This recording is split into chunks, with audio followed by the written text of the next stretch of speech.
Everyone, happy Monday. This week we're going to do more math for roughly the first half of the week, and then for the second half we're going to do even more math, except now it'll actually have some vague resemblance to computer science. More specifically, we'll start with evaluating sums, so that's the sigma notation that you've hopefully seen in previous math courses. If you haven't, this week's readings will be helpful. More proofs involving quantifiers. They're going to get weirder. The values of m chosen are going to get more arbitrary looking, but you're going to get better at finding them. And then these last 3 points will be about judging the efficiency of an algorithm. This is finally leading into the real world applicable stuff that I was talking about at the start of the course. And you'll realize that you've actually been doing computer science relevant stuff the entire time. All these messing around with inequalities will turn out to be applicable to a widely used way of judging algorithms' complexity.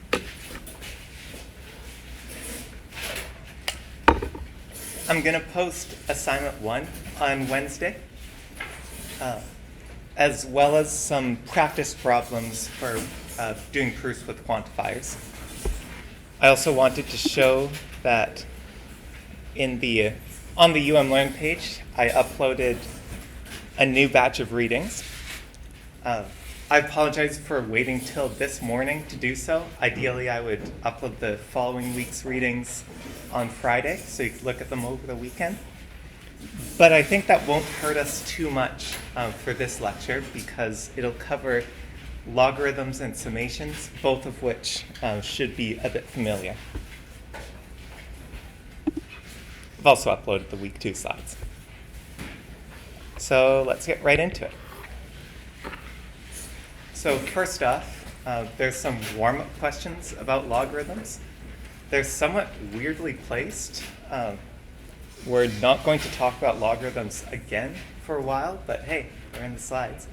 And this time, I'm going to give you all a few minutes to do them.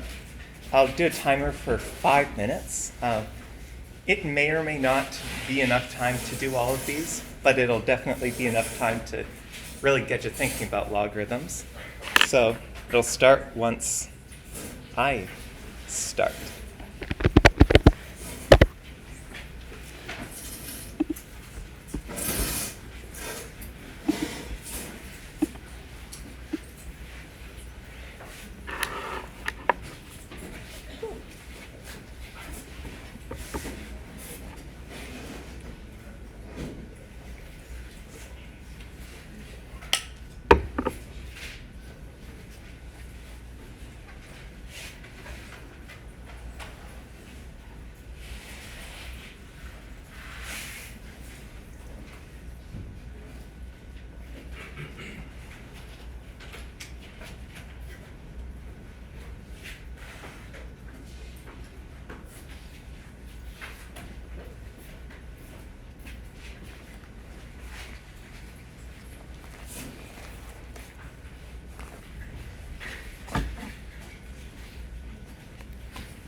And it's done. Hopefully that got your brains all warmed up. I'll go through the solutions for these quick. All of these are relatively simple logarithms, but the third one I think has the most potential to trip you up. So I'll emphasize that.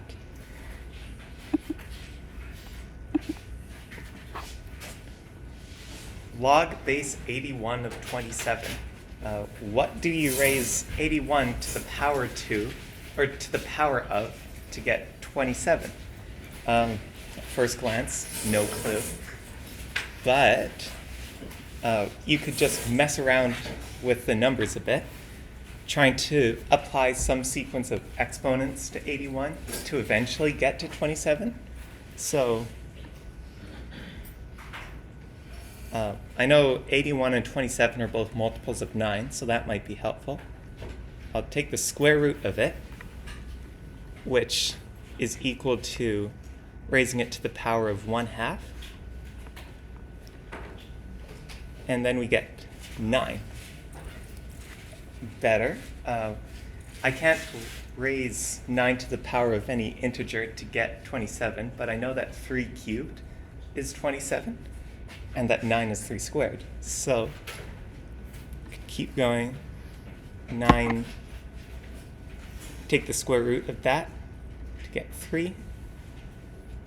3 cubed equals 27. So this all means that 81 to the power of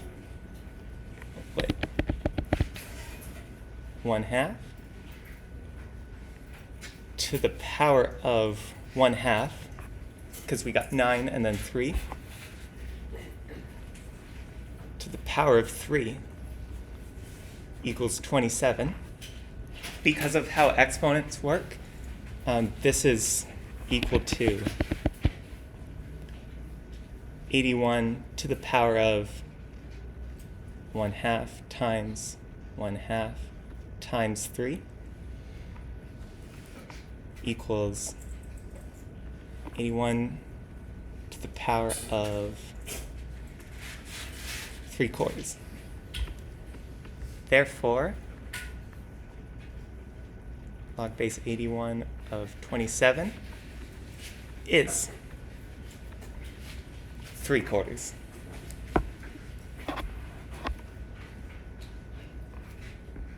Yippee! And like I said, the rest of them are relatively simple.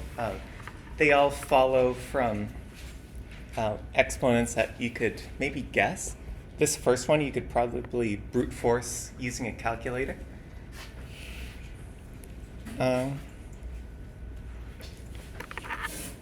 Actually, I'll go through the solution for the second one too, because it uses a logarithm law that'll probably be used a lot in later questions in the course.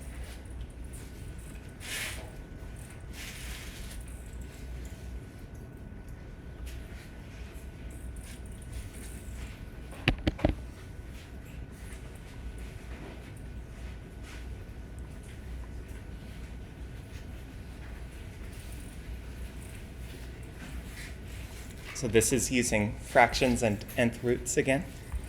And then when there's an exponent in the input to the log, you could turn it into a constant multiple of the log itself.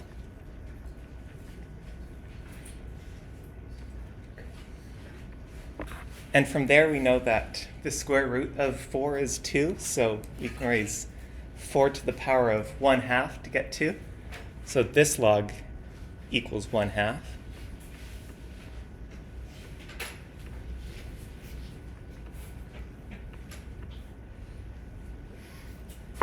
Cool. I'll skip the rest of them because we've got summations to do. Going to have another warm-up question. I think 5 minutes might have been a bit long for that one. This is more of a memory testing question of properties of sums from 1240. So I'm going to give you all 1 minute to do that.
Answer is D. This is an example of an important technique called re-indexing sums. We have a summation that adds the value of k squared plus k for all values of k from 4 to 10. And it's useful to change it so that the sum goes from k equals 1 to some maximum while still keeping the whole summation equal to what it was before. This is because when you're analyzing code with a loop in it and counting the number of operations that it does, the indices in your for loop often start with 1 or 0, but don't always. I'm getting ahead of myself. You'll have to re-index sums when analyzing loops. And the way we did that was just by making a new variable where j starts at 1, that is 3, or its initial values are 3 less than k was, and then each value of j is 3 more than k was. J being 3 less than k, and then the formula inside the summation having each j having 3 added to it sort of cancel each other out. Now you have a more convenient index while still getting the same result as before.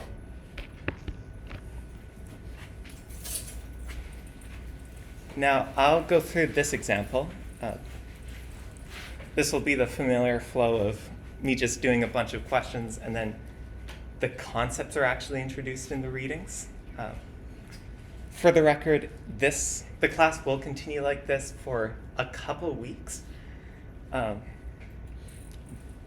eventually, once we stop doing theoretical stuff and start doing applied stuff, the applied stuff is quite a bit simpler, and thankfully the readings will cease.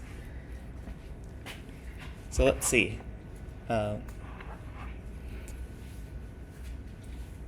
To do this one, we first want to re-index the sum. We want to make it so no summation notation remains, so we don't have this big capital sigma. And we can use all these to our advantage. But all of these, well, 2 of them, depend on the variables starting at 1. So we'll need to re-index in order to take advantage of them.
Okay.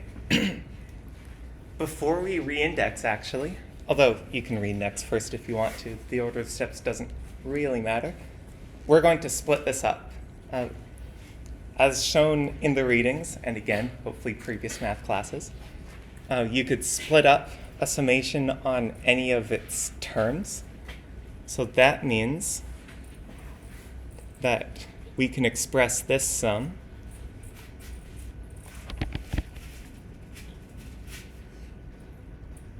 as 3 different sums, one for each term.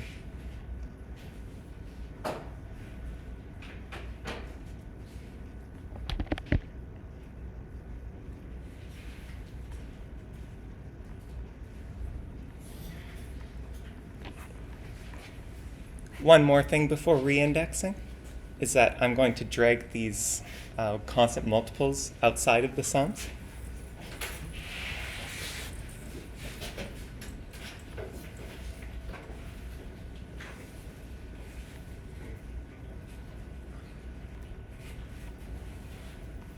Oh, and I forgot to put the summation notation on that last term there.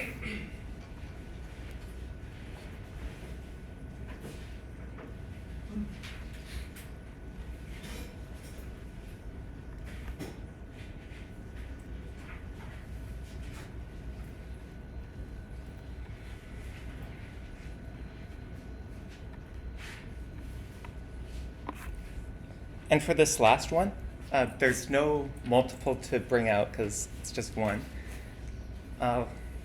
We can go ahead and evaluate this, remove the summation notation, even though the variable starts at 3, because the identity we have is actually generalized for the variable starting at any value.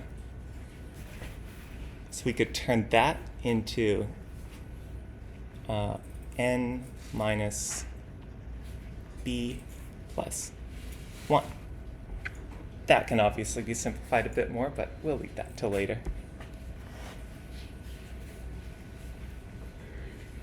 Now for reindexing, we're going to replace the variable j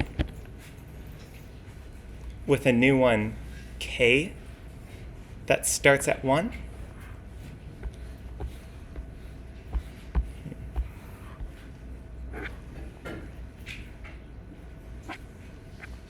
Right, 2 less than the starting value of k, and then also goes up to 2 less than the ending value of j.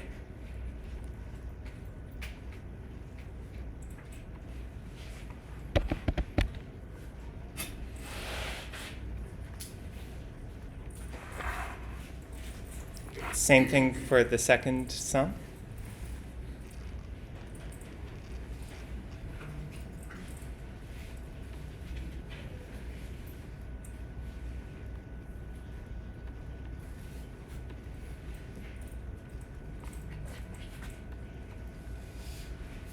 And now I'm finally going to simplify those 2 constants at the end.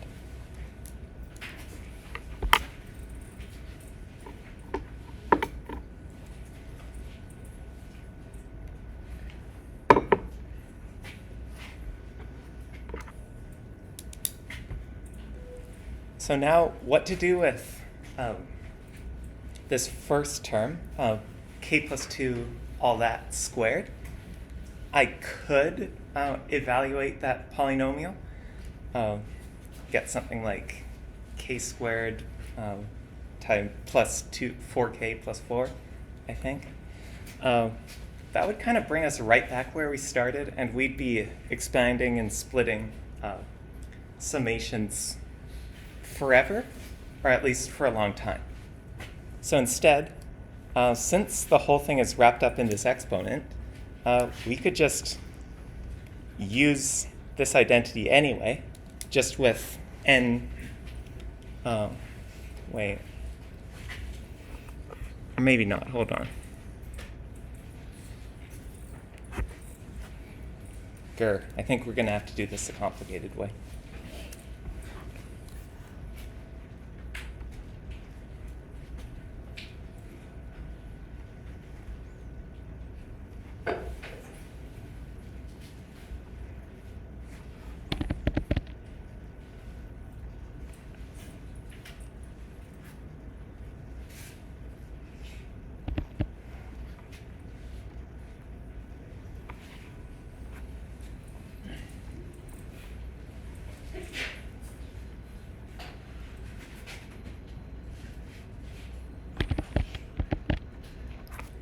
Yeah, I'm upset at how much sense this is making.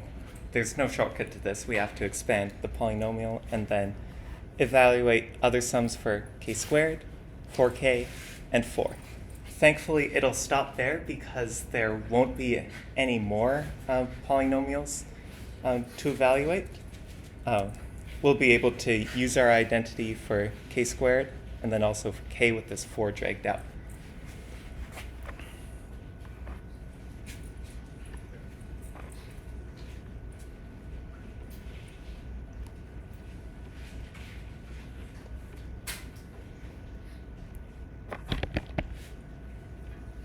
The other inequality is a bit nicer.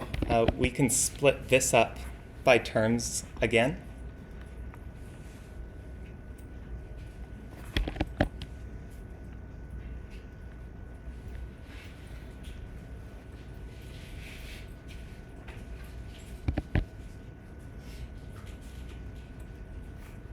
And of course, these will all be or both of those terms are still multiplied by 5.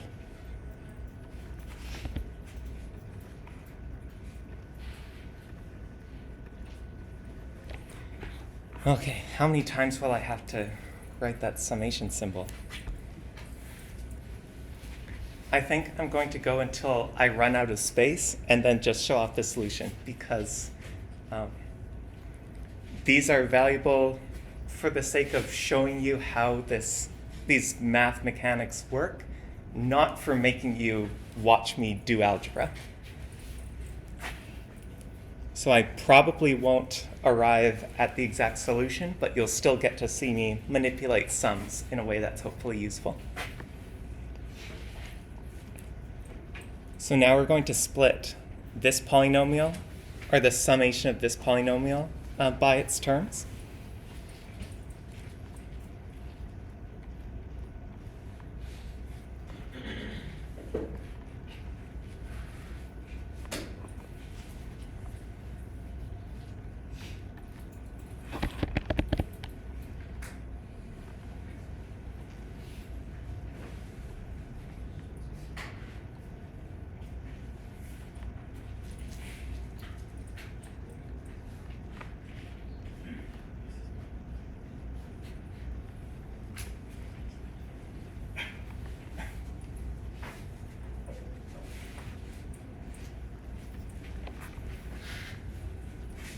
So we split up this summation of a few terms into a few summations, each with one term. Oh look, we can actually evaluate this one. We'll scroll up to our handy identity. So or summation starting with 1 of a single variable is n times n plus 1 divided by 2. Something that you'll have to be cautious about is that this n value is whatever the target or the final value for the summation is. So in this case, our final value is n minus 2. So that's what we substitute into the identity. N minus 2 times n minus 2 plus 1. No idea what that evaluates to. Over 2. Oh, and did I just not put a number in that one? This one is 2.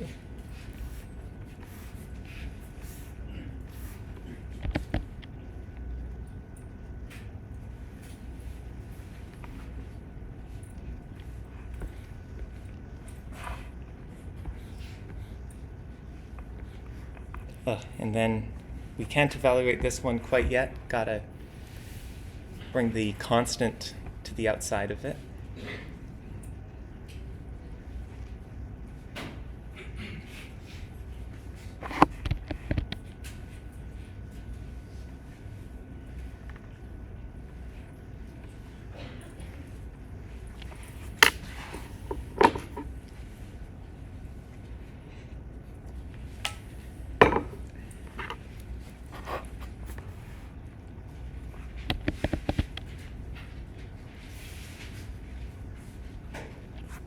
And we can also use the identity for this k squared summation.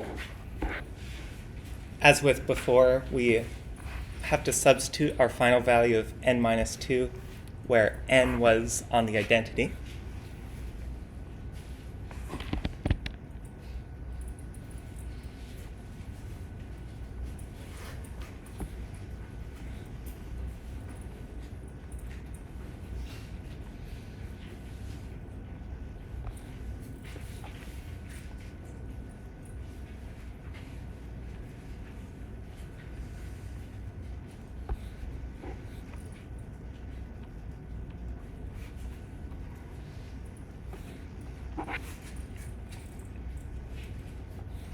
These identities, by the way, were most likely derived from someone just evaluating sums like these over and over and then finding a pattern that works in general, and then proving that the pattern does indeed work in general using mathematical induction.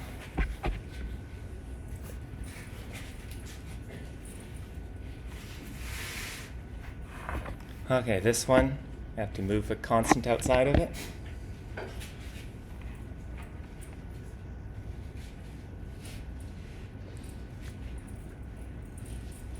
I'm really glad I came up with that excuse of going until I run out of space, because I could probably spend all class doing this one example.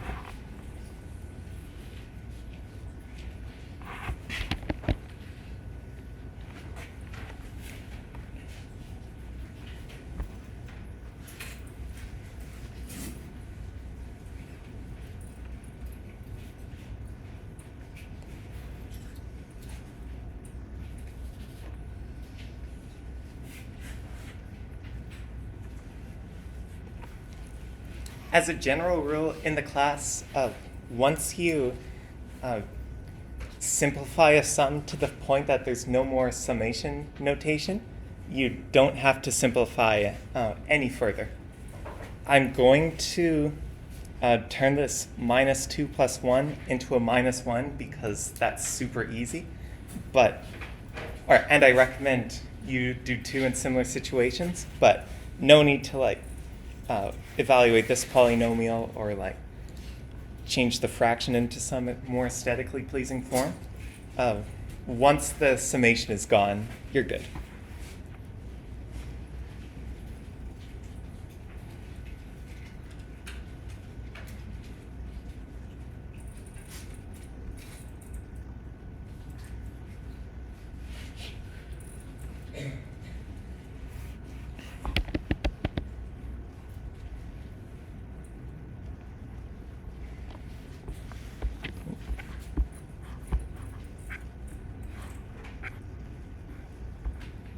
B minus A plus 1.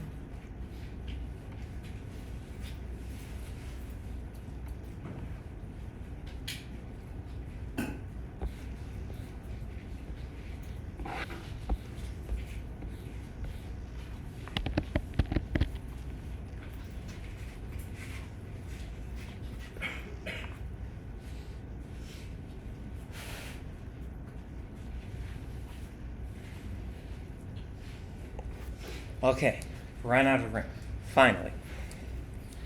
Hopefully you could see where the question would go if you were to complete it. This ugly fraction would be a little bit simplified. You'd use the identity for a variable to the power of 1 with that, multiply it by 4. Use the identity for a constant here. Do nothing with that, simplify that a little bit, and you'd be done.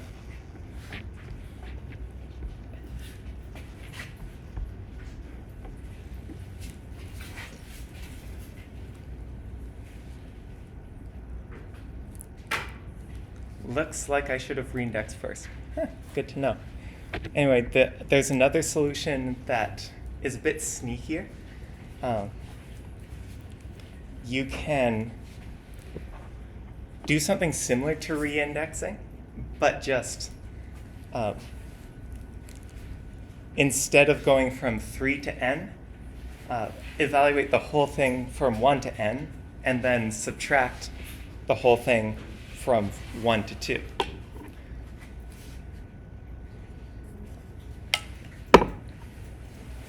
this gets you the same result. And also avoids messy reindexing like the stuff you saw. So consider doing something like this. Oh yeah, more quantifiers. So what are we doing here?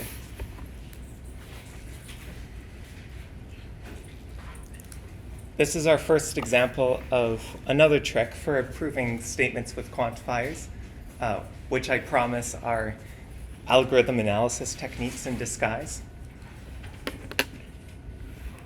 This one's called the factoring out trick.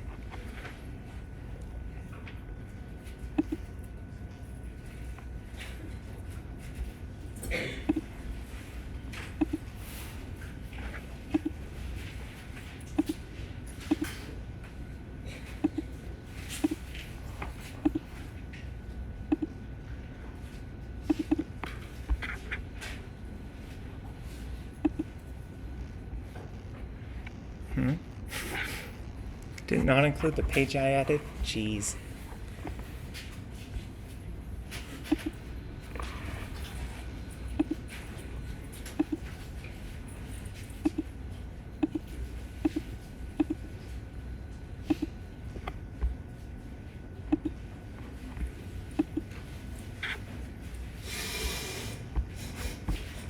Okay.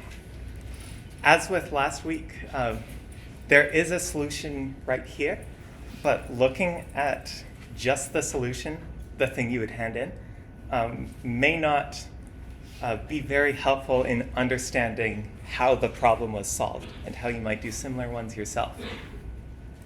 We can see, indeed, in the first proof, or in the first step of the proof, let m greater than 0 be arbitrary. Okay, that checks out so far based on the quantifier. Let n equals the maximum of 2 over n, or 2, plus 1. How'd they get that? Let's find out by replicating it.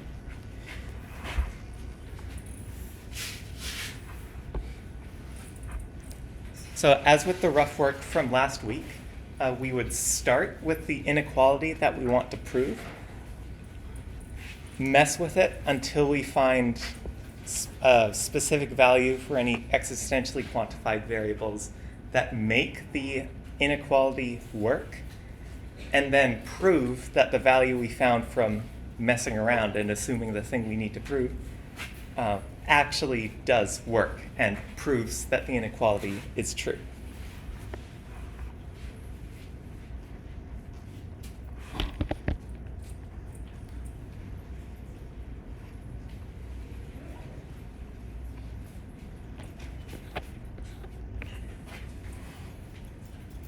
So what's so tricky about the factoring out trick? Well, we're going to factor out the highest power of n, highest exponent on n, and then use the resulting factored out form to turn the stuff that's inside the brackets into a constant. So I'm going to start again here. We'll return to this, I think, after I've done the trick. Actually, no. Yeah, I'll only work with the bigger side here.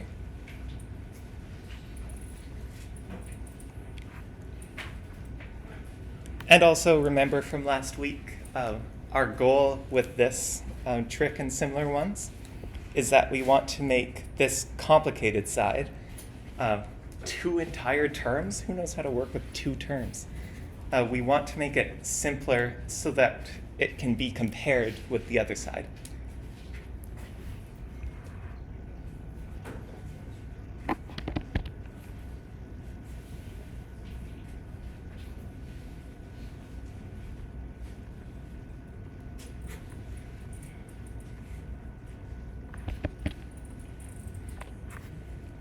Okay, we factored out the largest power of n.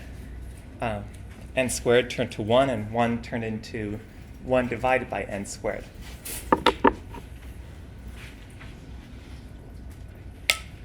Now, wouldn't it be nice if 1 minus 1 over n squared was a constant? Then we'd be reduced to one term, and then we can do some really simple algebra to get a value of n in terms of m that works with the inequality. Well, this is rough work. We can kind of make stuff up as we go and guess. And as long as we keep track of what we're guessing, like, oh, maybe n has this property, we can start our formal proof and then confidently go like, n must have this quality because I'm a mathematician and I know this stuff. So what if n was greater than root 2? Then you'll see why I chose root 2 in a second. This thing would be greater than 1 minus 1 over root 2 squared. And then we can simplify that.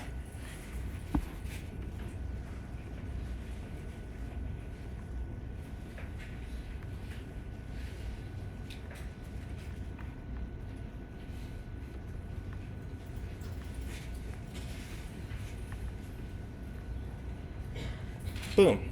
Isn't this beautiful? So now we have, like, if we were to lay these out on a number line, n would be at the left because we know that it's the small side.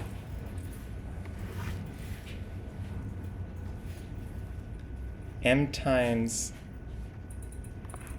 n squared minus 1 over here because we know it's the big side.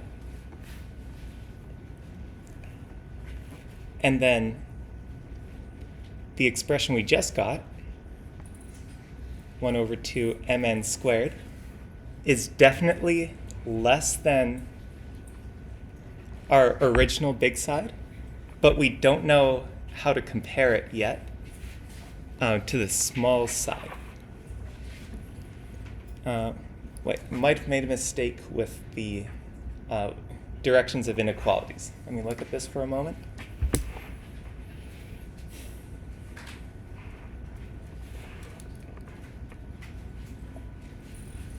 Okay, yeah. This one's wrong. We know that the thing we just wrote is less than the big side. Can get confusing when you're looking at these in different orders.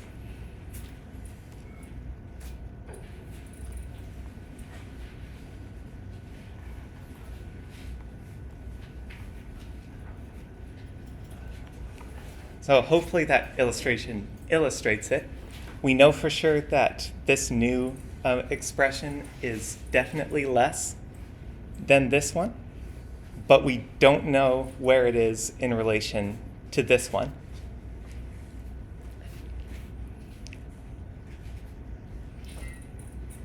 So if we write out the inequality we want,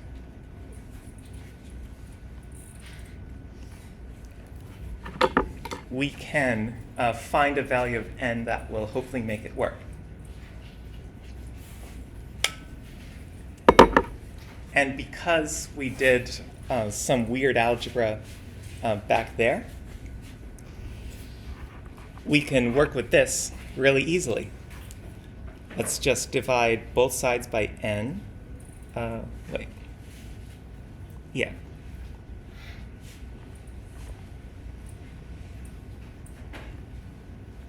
And then divide both sides by 1 over 2m.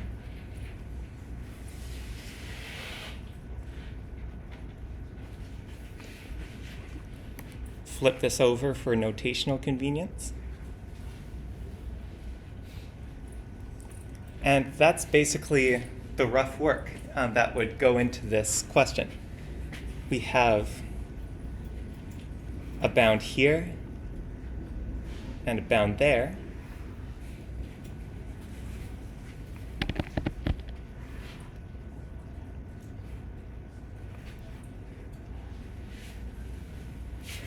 And that'll give us n greater than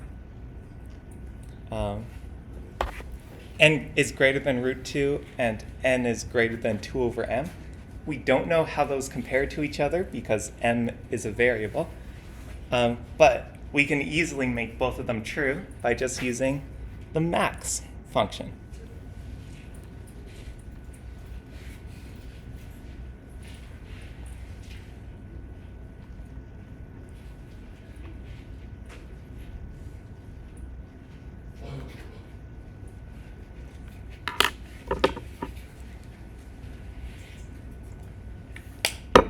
And that's how the original writer of the proof got that first step. We have that n is greater than this maximum. So to choose a specific value of n, because the statement said there exists an n, we just choose the closest integer to it, or closest integer that's greater than it, max whatever plus 1. And also, the real proof didn't use root 2, but instead just used 2. This was kind of out of laziness. They just didn't want to type sqrt open bracket 2 close bracket. But they both work.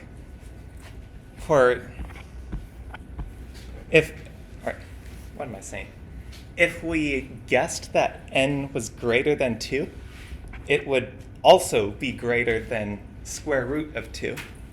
And all of this logic still would have worked. So there are multiple bounds you could use while messing with inequalities. Some are tighter or more precise than others. But that doesn't stop there from being multiple correct answers to this. So let me see if there's anything notable in the formal proof to show before we go.